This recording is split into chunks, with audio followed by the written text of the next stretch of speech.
మరి దీని వెనకాల ఆంతర్యం ఏంటి? నరుని కష్టమును బట్టి ఐశ్వర్యవంతుడు కాదు, యెహోవా ఆశీర్వాదము ఐశ్వర్యం ఇచ్చును. ఈ మాట ఎంతమంది నమ్మగలుగుతారు?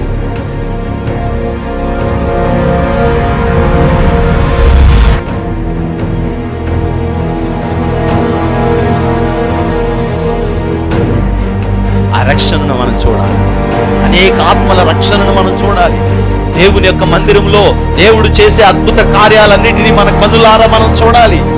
నేడు ఈ ఇంటికి రక్షణ వచ్చింది. ఎప్పుడో మన దోషములను మనం విడిచిపెట్టుకున్నాం.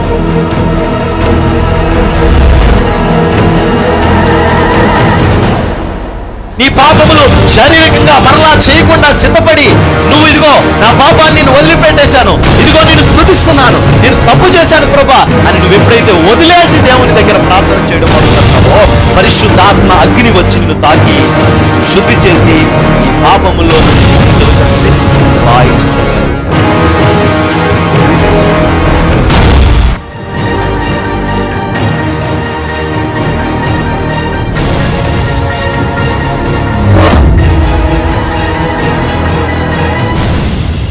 దేవుని ఆరాధించడానికి వచ్చిన మీ అందరికీ ప్రభు అయిన యేసుక్రీస్తు నామమున పేరట హృదయపూర్వకమైన వందనాలు తెలియజేస్తూ ఉన్నాను. మనం దేవుని సన్నిధిలో ఉండడానికి సహాయం చేసిన దేవాది దేవునికే మహిమ కలుగును గాక. హల్లెలూయా, హల్లెలూయా, హల్లెలూయా. దేవుడు ఈ సంవత్సరం మనతో చేసిన వాగ్దానం, ఒంటరి అయిన వాడు 1000 మంది అగును, ఎన్నిక లేనివాడు బలమైన జనమగును అనే దేవుని వాగ్దానం. చాలామంది నాకు ఫోన్ చేసి అడిగారు, బయట ప్రాంతాల్లో వాళ్ళు అమ్మ మీరు లైవ్ చూడలేదా అని అడిగారు. మీరు లైవ్ చూడలేదా అంటే వాళ్ళు ఏవో చెప్పుకొచ్చారు.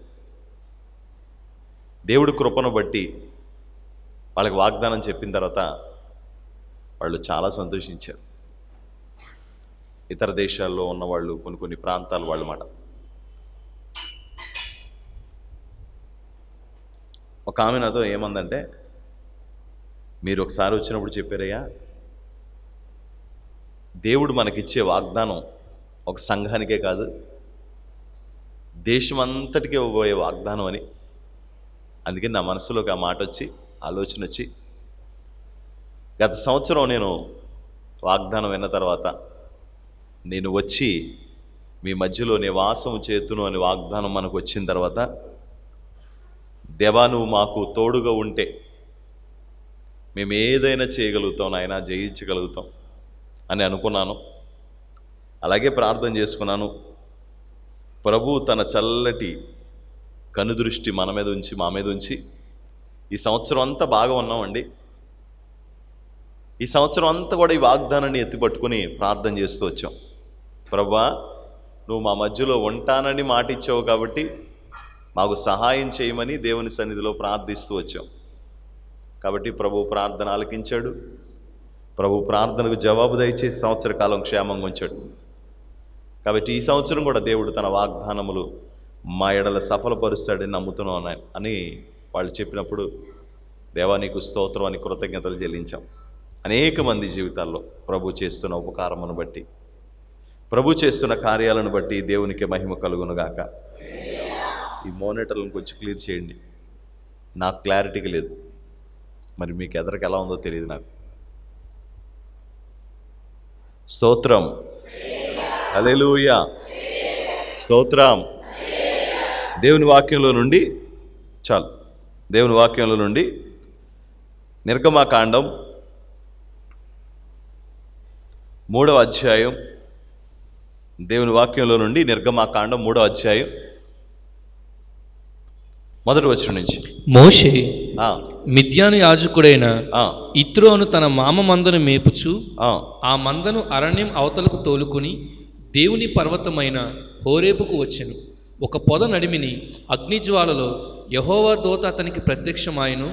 అతడు చూచినప్పుడు అగ్ని వలన ఆ పొద మండుచుండెను, గాని పొద కాలిపోలేదు.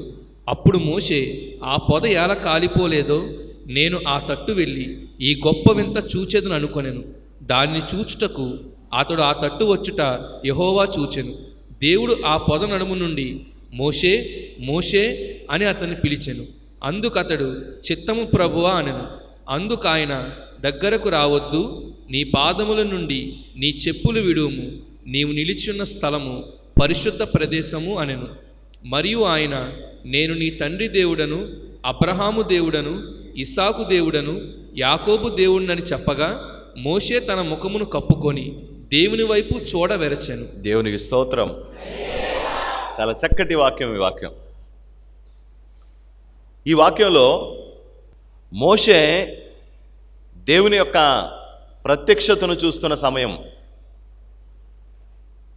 ఇతడు ఇశ్రాయేలీయుడు, ఒక హెబ్రీయుడు. కానీ ఇతను ఎలా బతికాడంటే ఐగుప్తుడిగా బతికాడు. వాళ్ళమ్మ ఇతన్ని పెంచలేక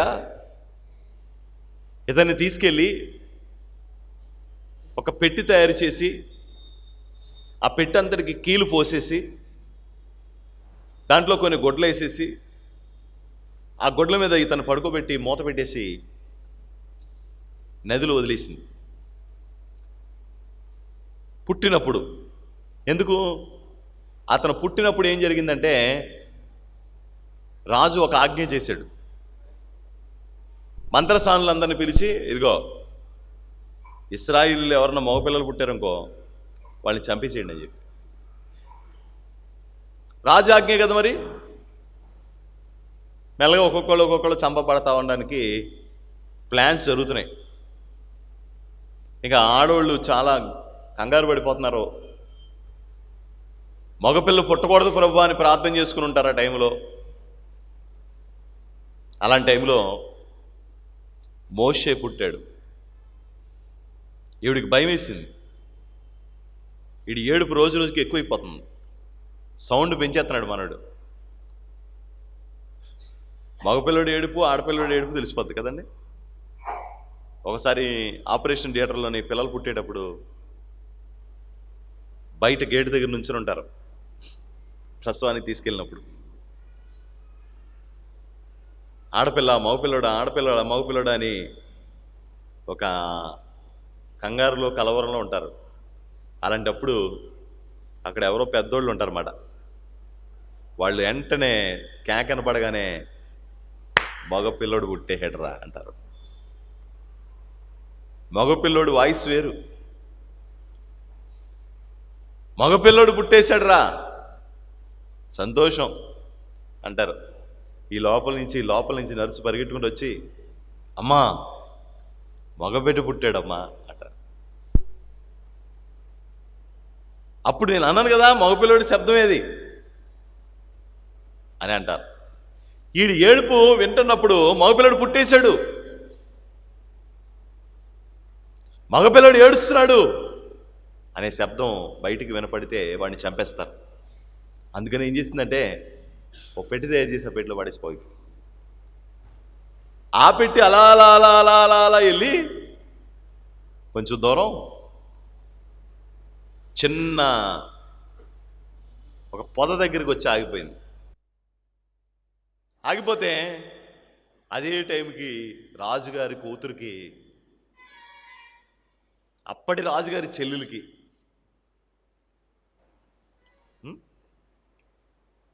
అప్పటి రాజుగారి కూతురికి, ఇప్పటి రాజుగారి చెల్లెలకి మనసైంది.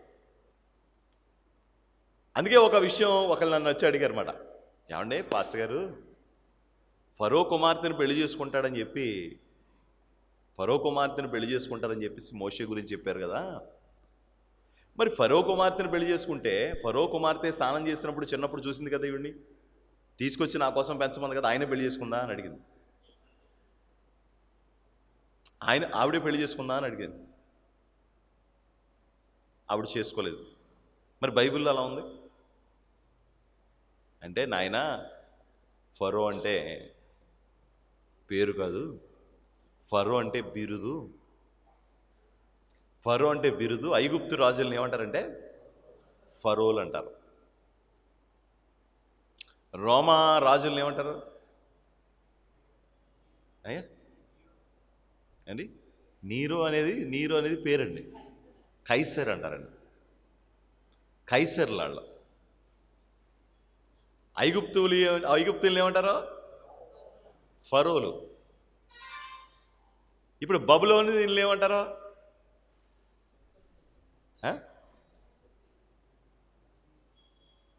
ఏమంటారు? ఇప్పుడు ఒక్కొక్క ప్రాంతానికి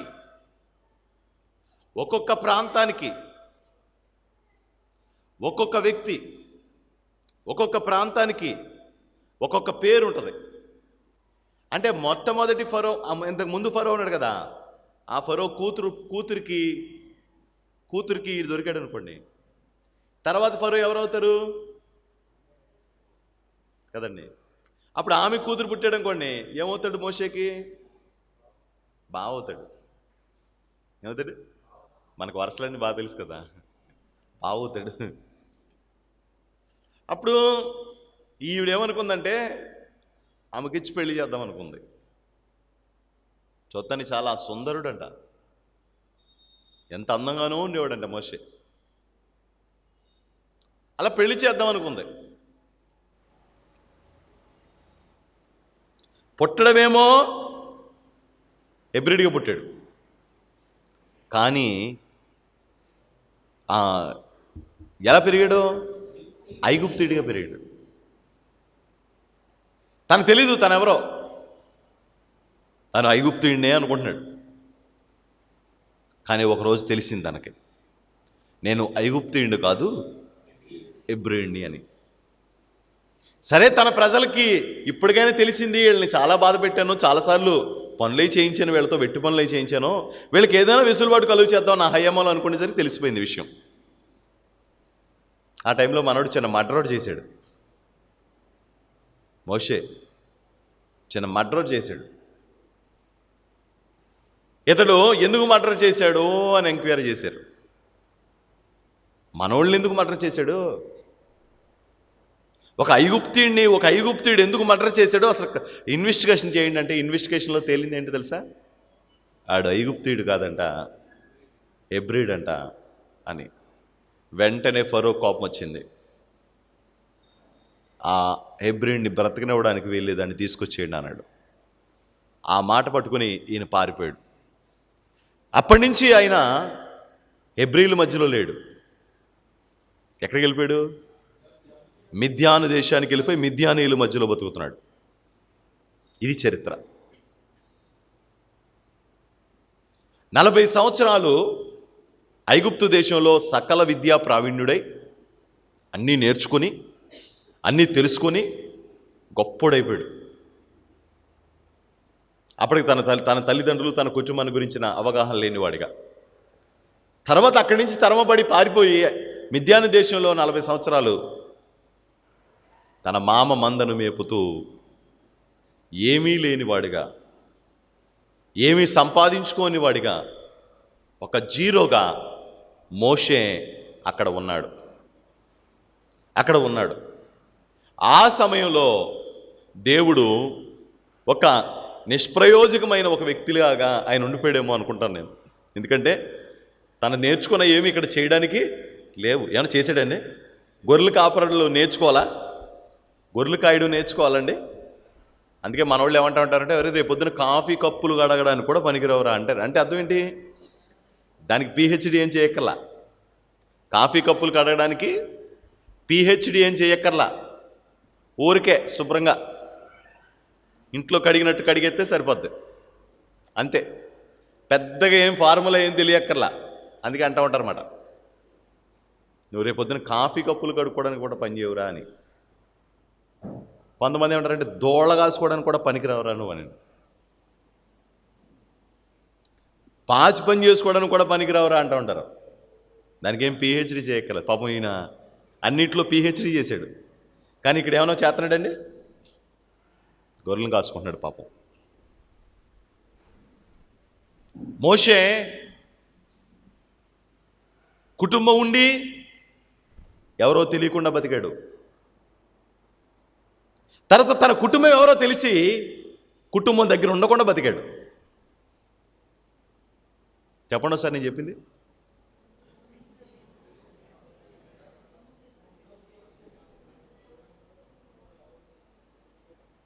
మొదట తనకెవరో తెలియదు, తన తల్లి ఎవరో తన తండ్రి ఎవరో తెలీదు. అలా 40 సంవత్సరాలు బ్రతికాడు. తన తల్లి ఎవరో తండ్రి ఎవరో కుటుంబం ఎవరో తెలిసిన తర్వాత వాళ్ళ దగ్గర బతకకుండా మిద్యాను దేశానికి వచ్చి అక్కడ బతుకుతున్నాడు. చూడండి అతని బాధ ఎంత బాగుందో. అంటే 80 సంవత్సరాల్లో అతడు బ్రతికిన బ్రతుకునేమంటారంటే ఒంటరితనం అంటారు. అందరూ ఉన్నారని, అందరూ నావారని తలచితిని, భ్రమచితిని, చివరికి ఒంటరి నేనైతిని, చివరికి ఒంటరి నేనైతిని. నా గానం నీవయ్యా, నా గానం నీవయ్యా, నా ప్రాణం నీవయ్యా, నా సర్వం నీవయ్యా. యేసయ్యా నిన్ను చూడాలని ఆశ, యేసయ్యా నిన్ను చేరాలని ఆశ, యేసయ్యా నిన్ను చూడాలని ఆశ, నిన్ను చేరాలని ఆశ. ఎవరు ఉన్నారు నాకు ఈ లోకంలో, ఎవరు నా వెంటారు ఈ లోకంలో. ఇమ్మానుయేలైనా నా దైవం నీవేగా,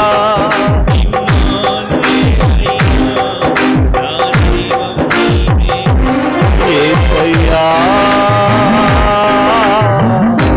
నిన్ను చూడాలని ఆశ,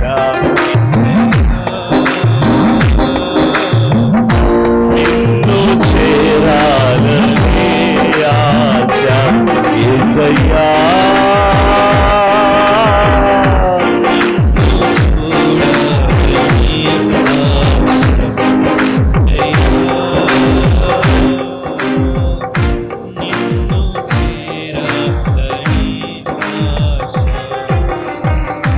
అందరూ ఉన్నారని, అందరూ నావారని, అందరూ ఉన్నారని, అందరూ నావారని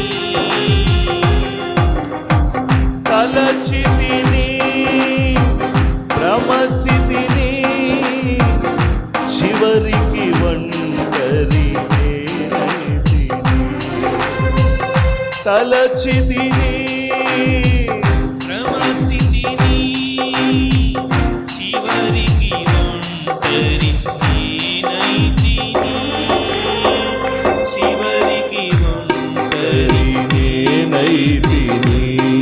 నా గానం నీవయ్యా, నా జ్ఞానం నీవయ్యా, నా ప్రాణం నీవయ్యా, నా సర్వం నీవయ్యా, యేసయ్యా నిన్ను చూడాలని ఆశ, యేసయ్యా నిన్ను చేరాలని ఆశ, యేసయ్యా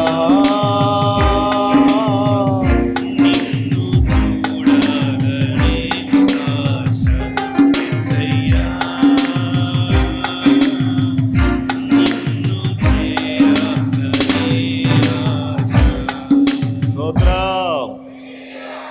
దేవునికే మహిమ కలుగును గాక. హల్లెలూయా. ఒక ఒంటరితనాన్ని అనుభవిస్తున్నాడు ఆయన, ఒక బాధ. 40 సంవత్సరాలు తండ్రి ఏంటో తండ్రి ఏంటో కుటుంబం ఏంటో తెలీదు, పెంపకంలో పెరుగుతున్నాడు. ఈవిడ అమ్మ అనుకోవడానికి లేదు, చెప్తే ఈవిడిని చంపుతారు. ఆవిడ పరిస్థితి చూస్తే ఆవిడ పెంచుకుంటుంది ఈవిడ దగ్గర నుంచి. అలాంటి పరిస్థితుల్లో ఒంటరితనం అనుభవిస్తున్నాడు మోషే. తర్వాత అమ్మ ఎవరో తెలిసింది, నాన్నెవరో తెలిసారు. వీళ్ళందరూ హెబ్రీలందరూ నా వాళ్ళని తెలిసింది. వీళ్ళందరూ నా బంధువులు, వీళ్ళందరూ నా స్నేహితులు, వీళ్ళందరూ నా బావలు, వీళ్ళందరూ నా అక్కలు, వీళ్ళందరూ నా చెల్లెలని తెలిసినాయి. కానీ అక్కడి నుంచి అతను అక్కడ ఉండడానికి అవకాశము లేదు.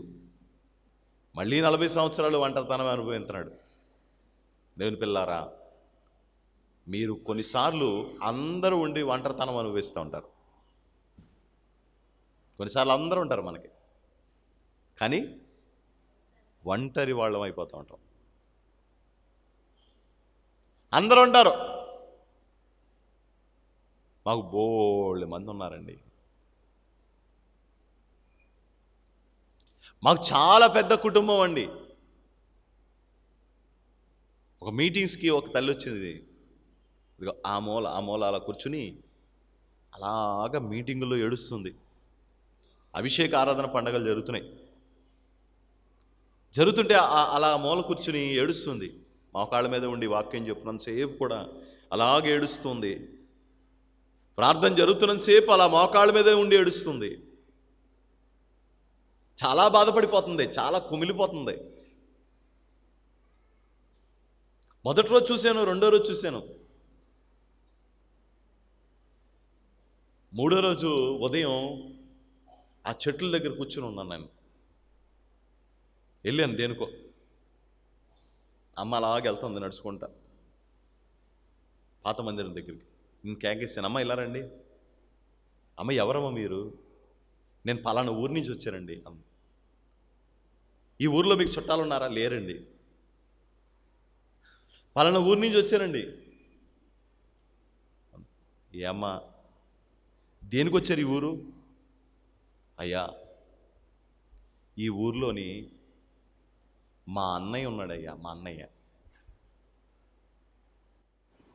మాకు మొత్తం 4 అన్నయ్యలు. నాకు నేను చెల్లిని ఆఖరిని.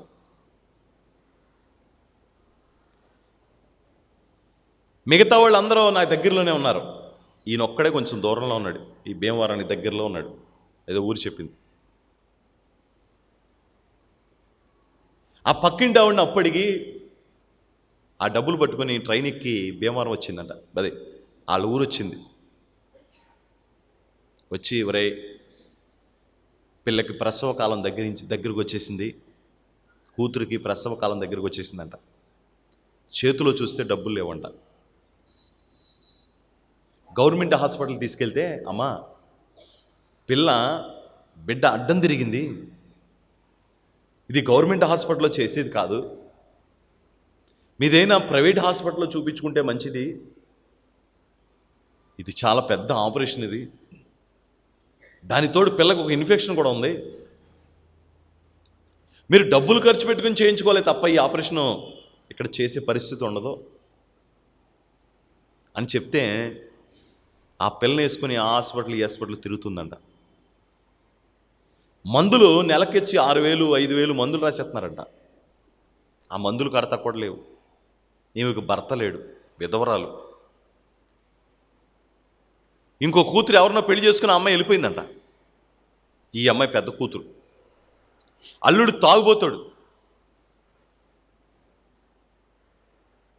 భయంకరంగా ఏడిపిస్తూ ఉంటాడంట ఈ అమ్మాయిని.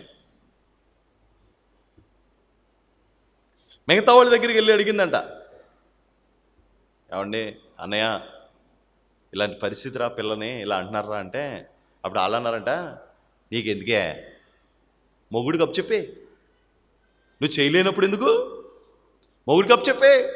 పోతాడు పోయాడు. ఆడి తాగుడికి ఆడికి సరిపోవట్లేదు. ఈ అమ్మాయి పురుడేం పోతాడు, దుర్మార్గుడు.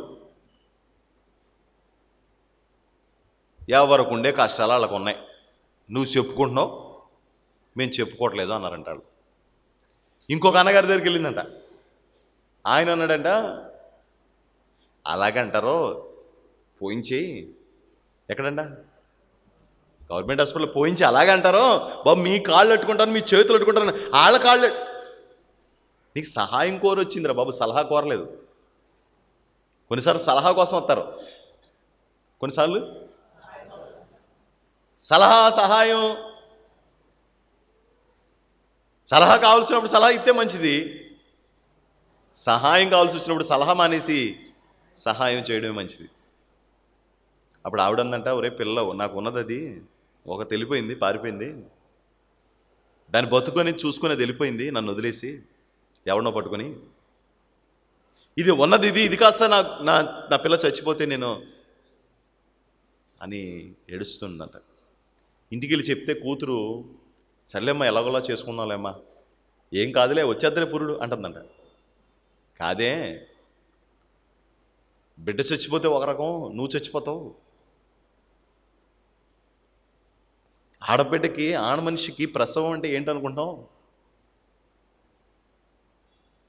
నేను పోగొట్టుకోవడానికి ఇష్టపడట్లేదు, నేను ఏదో రకంగా ఎవరో ఒకళ్ళు కాళ్ళు పట్టుకుంటానో. మా చిన్నన్నయ్య భీమవరం దగ్గరలో ఉన్నాడు, వాడిని అడుగుతాను, వాడు ఎంతకంత మేలు చేస్తాడని. అప్పుడు ఇంటికి వెళ్ళిన తర్వాత అతను అన్న మాట ఏంటంటే, డబ్బుల కోసం తప్ప నీకు అన్నయ్య ఎప్పుడు గుర్తురాడా? నీకు డబ్బులు అవసరం వచ్చినప్పుడు, బట్టలు అవసరం వచ్చినప్పుడు, మీ ఆయన తాగేసి హాస్పిటల్లో పెట్టినప్పుడు నా దగ్గర గుర్తొస్తాను తప్ప మామూలు అప్పుడు గుర్తురానా?